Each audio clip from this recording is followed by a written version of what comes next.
Hoje a gente vai mergulhar na vida de uma das figuras mais fascinantes da Bíblia, o profeta Daniel, para tentar entender o segredo por trás de um impacto tão grande. Ok, vamos começar com um enigma aqui. Pensa só. Daniel, um jovem levado como prisioneiro de Judá, não só sobrevive, mas ele prospera, se tornando um dos principais conselheiros no coração da Babilônia e mais tarde do Império Medo-Persa. Como isso é possível? Ele não foi só um sobrevivente, não. Ele foi uma figura central, cuja influência durou mais que reis e até impérios inteiros. A Babilônia caiu e Daniel continuou lá, firme, sendo uma referência para a próxima nação que assumiu o poder. Então a grande questão é essa: de onde vinha essa força, essa sabedoria incrível, no meio de um ambiente tão corrupto, tão instável?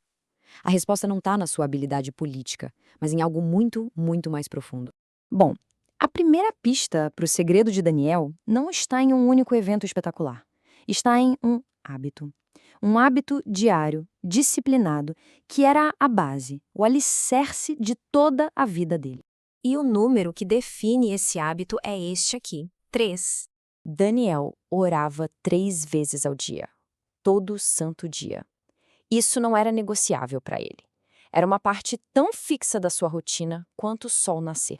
E olha que incrível a força desse hábito. Mesmo quando saiu um decreto do rei proibindo a oração dele sob pena de morte na cova dos leões, ele não parou. Ele não se escondeu. Ele simplesmente foi para casa, abriu as janelas que davam para Jerusalém e orou, como ele sempre fazia. Só que essa oração não era só uma rotina, sabe? Não era algo mecânico. Um momento chave na vida dele mostra que ela era intencionalmente alimentada por algo extremamente poderoso. Daniel era um estudioso das escrituras. Dá para imaginar ele, já um senhor, debruçado sobre aqueles rolos antigos que ele tinha acesso, buscando entender os caminhos de Deus? E foi ali, lendo os escritos do profeta Jeremias, que ele encontrou uma profecia bem específica. A desolação de Jerusalém ia durar 70 anos. E aí, de repente, a ficha cai. Foi aquele momento, sabe? O clique.